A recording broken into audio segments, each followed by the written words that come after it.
আসসালামু আলাইকুম প্রিয় দর্শক, অন্য মঞ্চের আজকের আলোচনায় আমাদের অতিথি হিসেবে আছেন। গত 17 বছর বিএনপির নাম নিশানা পর্যন্ত মুছে যাওয়ার উপক্রম হয়েছিল। পল্টনে দলটির কার্যালয়ের সামনে চেয়ার পেতে থাকা রুহুল কবির রিজভী কিংবা মির্জা ফখরুল্লাহ পড়েছিলেন যেন মাটি কামড়ে।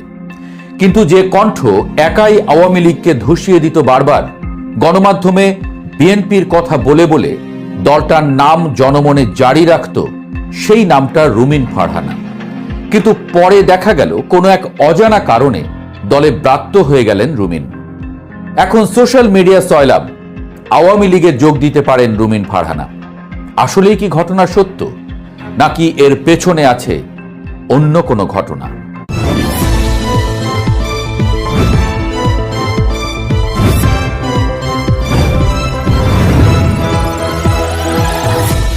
রুমিন ফারহানার বাবা ছিলেন ভাষা সৈনিক অলি আহাদ।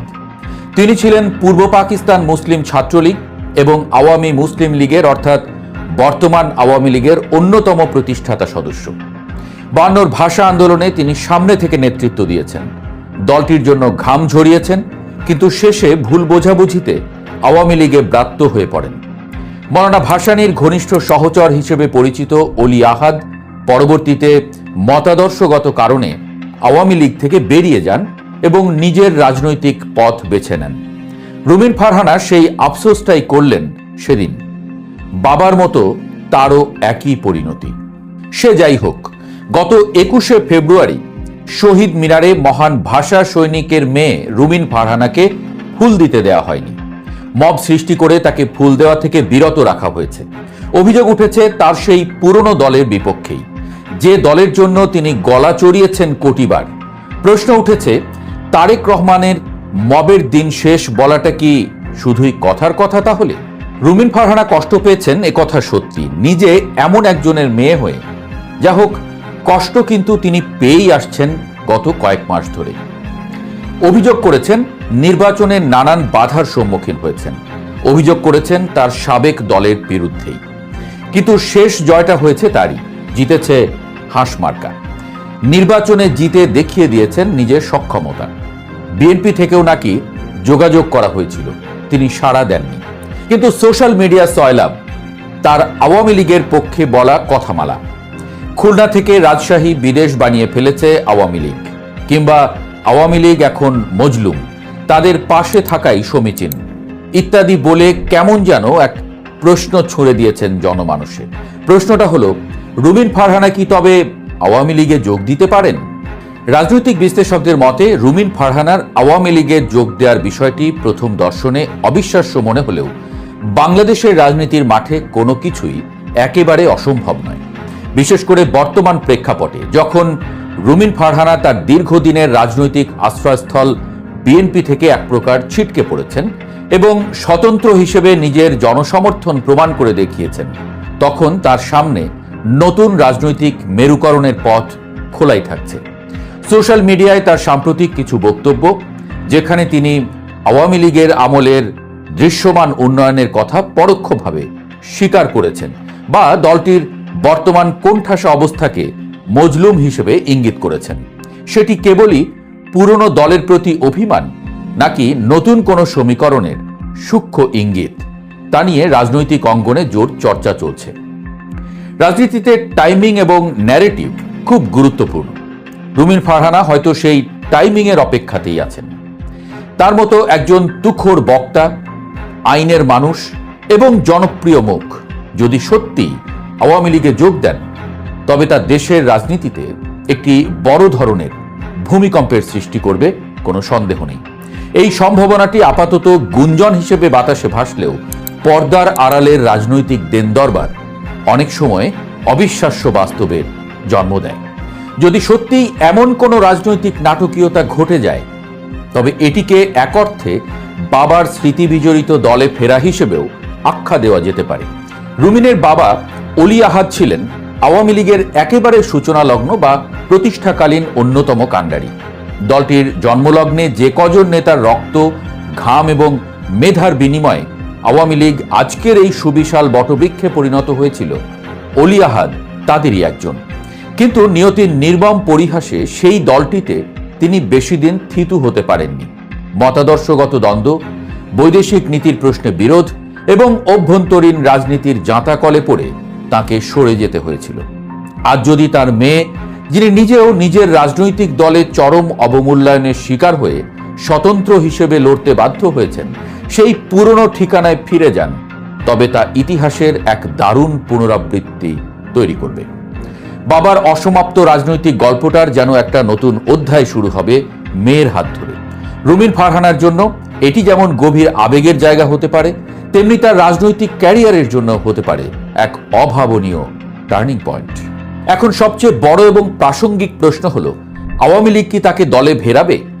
5 আগস্টের পট পরিবর্তন এবং পরবর্তীতে পরিবর্তিত রাজনৈতিক পরিস্থিতিতে আওয়ামী লীগ এখন অনেকটাই কোণঠাসা ও নেতৃত্ব শূন্য। তাদের প্রথম সারির নেতারা অনেকেই দৃশ্যপটের বাইরে, আত্মগোপনে বা আইনি জটিলতায় জর্জরিত। এই চরম সংকটের মুহূর্তে দলের হাল ধরার মতো, বিপর্যস্ত কর্মী সমর্থকদের চাঙ্গা করার মতো এবং সর্বোপরি গণমাধ্যমে শক্ত ভাষায় যৌক্তিক কথা বলার মতো একজন নেতার বড্ড অভাব দলটিতে। রুমিন ফারহানার মতো একজন বাগ্মী, উচ্চশিক্ষিত এবং জাতীয় রাজনীতিতে পরিচিত মুখ আওয়ামী লীগের এই বিশাল শূন্যতা পূরণে দারুণ কার্যকরী হতে পারে। অতীতে আমরা দেখেছি রাজনৈতিক প্রয়োজনে আওয়ামী লীগ অনেককেই আপন করে নিয়েছে, এমনকি কট্টর সমালোচকদেরকেও দলের গুরুত্বপূর্ণ পদে বসিয়েছে। সুতরাং অস্তিত্ব রক্ষার এই কঠিন লড়াইয়ে রুমিনকে দলে টানলে রাজনৈতিকভাবে আওয়ামী লীগেরই লাভ বেশি। যদিও দলের তৃণমূলের নেতাকর্মীরা, যারা বছরের পর বছর ধরে রুমিনের কড়া ও ঝাঁঝালো সমালোচনার শিকার হয়েছেন, তারা এই সিদ্ধান্তকে শুরুতে কিভাবে নেবেন সেটিও দলটির হাইকমান্ডকে গভীরভাবে ভাবতে হবে। তবে রাজনীতি যেহেতু সম্ভাবনার শিল্প, তাই পারস্পরিক স্বার্থের মিল হলে আওয়ামী লীগের দরজা তার জন্য উন্মুক্ত হওয়াটা মোটেও আশ্চর্যের বিষয় হবে না। রাজনীতিতে যোগ্যতার চেয়ে ব্যক্তিগত আনুগত্য এবং দলীয় সমীকরণ অনেক সময় বড় হয়ে দাঁড়ায়, যার জলজ্জান্ত প্রমাণ আমরা বিএনপির বর্তমান অনেক সিদ্ধান্তে দেখতে পাচ্ছি। এই প্রসঙ্গে অনিবার্যভাবেই চলে আসে বর্ষিয়ান নেতা, প্রখ্যাত আইনজীবী এবং বীর মুক্তিযোদ্ধা ফজলুর রহমানের কথা। রাজনৈতিক অঙ্গনে একটি কথা বেশ জোরালোভাবেই প্রচলিত যে, সারা দেশে আওয়ামী লীগের যে বিশাল ভোট ব্যাংক বা নীরব সমর্থক গোষ্ঠী, তাদের একটি বড় অংশকে বিএনপির দিকে আকৃষ্ট করার পেছনে ফজলুর রহমানের মতো পরিচ্ছন্ন মুক্তিযুদ্ধপন্থী নেতাদের বিশাল ভূমিকা ছিল। তার পরিচ্ছন্ন ইমেজ, যুক্তিপূর্ণ বক্তব্য এবং মুক্তিযুদ্ধের চেতনা ধারণ করার সত্তাটি অনেক সাধারণ এবং নিরপেক্ষ ভোটারকে বিএনপির প্রতি ভরসা জুগিয়েছে। কিন্তু দলের হাইকমান্ড বা তারেক রহমান এখন পর্যন্ত তাকে দলে কোনো বড় সম্মানজনক বা নীতি নির্ধারণী দায়িত্ব দেননি। যিনি দলের জন্য এত বড় একটি ইতিবাচক ইমেজ তৈরি করতে সাহায্য করলেন, তাকেই যদি দল যথাযথ মূল্যায়ন না করে, তবে স্বভাবতই প্রশ্ন ওঠে, বিএনপি আসলে কাদের মূল্য দিচ্ছে? রুমিন ফারহানার মতো ফজলুর রহমানও কি তবে একই ধরনের উপেক্ষার শিকার হলেন? যোগ্যদের এই অবমূল্যায়ন দলের অভ্যন্তরীণ ক্ষোভকে আরও উস্কে দিচ্ছে এবং তৃণমূলের কর্মীদের মাঝে ভুল বার্তা পৌঁছে দিচ্ছে। রাজনীতির এই জটিল এবং বহুমাত্রিক দাবা খেলায় আরও একটি বিষয় সম্প্রতি সবার নজর কেড়েছে, আর তা হলো আওয়ামী লীগের একের পর এক কার্যালয় ধীরে ধীরে খুলে যাওয়া। আগস্ট পরবর্তী সময়ে যে দলটির কার্যালয়গুলোর সামনে যাওয়াটাই ছিল প্রায় অকল্পনীয় এবং চরম ঝুঁকিপূর্ণ, সেখানে এখন ধীরে ধীরে প্রাণের সঞ্চার হচ্ছে, সাইনবোর্ড উঠছে, নেতারা উঁকি ঝুঁকি মারছেন। রাজনৈতিক পাড়ায় জোর গুঞ্জন রয়েছে যে বিএনপির এক প্রকার গ্রিন সিগন্যাল বা নীরব সম্মতির কারণেই এমনটা সম্ভব হচ্ছে। রাজনৈতিক বিশ্লেষকদের মতে বিএনপি হয়তো চাইছে না রাজনীতিতে একচেটিয়া শূন্যতা তৈরি হোক, অথবা অতি ডানপন্থী বা তৃতীয় কোনো শক্তির আকস্মিক উত্থান ঘটুক। আওয়ামী লীগকে মাঠে রেখে একটি নিয়ন্ত্রিত ও দুর্বল বিরোধী দল হিসেবে তাদের কিছুটা স্পেস দেয়াটা বিএনপির দীর্ঘমেয়াদী রাজনৈতিক কৌশলেরই অংশ হতে পারে। এতে করে আন্তর্জাতিক অঙ্গনেও একটি স্থিতিশীল এবং গণতান্ত্রিক পরিবেশের বার্তা দেওয়া যায়। আর ঠিক এই সুযোগটি কাজে লাগাতে চাইছে আওয়ামী লীগ। এই নতুন রাজনৈতিক মেরুকরণে রুমিন ফারহানার মতো নেতারা, যারা নিজেদের দলে কোণঠাসা কিন্তু নিজস্ব ভোট ব্যাংক ও তুমুল জনপ্রিয়তা রয়েছে, তারা যদি আওয়ামী লীগের মতো একটি প্রতিষ্ঠিত কিন্তু বর্তমানে নেতৃত্ব সংকটে থাকা দলে যোগ দেন, তবে তা শুধু আওয়ামী লীগেরই পুনরুজ্জীবন করবে না, উল্টো বাংলাদেশের আগামী দিনের রাজনীতির মানচিত্রকে পুরোপুরি বদলে দিতে পারে। শান্তিতে নোবেলজয়ী ডক্টর মোহাম্মদ ইউনূস, যিনি একসময় বিশ্বমঞ্চে দাঁড়িয়ে বলেছিলেন দারিদ্র্যকে জাদুঘরে পাঠাতে হবে, তিনি যখন বাংলাদেশের অন্তর্বর্তী সরকারের প্রধান উপদেষ্টার দায়িত্ব নিলেন, তখন অনেকেই ভেবেছিলেন ইতিহাস হয়তো নতুন বাঁক নিতে যাচ্ছে। মাইক্রো ক্রেডিটের জনক, সামাজিক ব্যবসার প্রবক্তা, ৩-0 অর্থাৎ শূন্য দারিদ্র্য, শূন্য বেকারত্ব, শূন্য কার্বন নিঃসরণ, এই দর্শনের বিশ্বব্যাপী প্রচারক এই মানুষটি রাষ্ট্র ক্ষমতার কেন্দ্রে। প্রত্যাশা ছিল আকাশ ছোঁয়া, কিন্তু 18 মাস পর প্রশ্ন ততটাই বড়। প্রশ্নটা এখন খুব সোজা, আবার খুব কঠিনও। তিনি কি ব্যর্থ, নাকি পরিস্থিতিই ছিল অজেয়?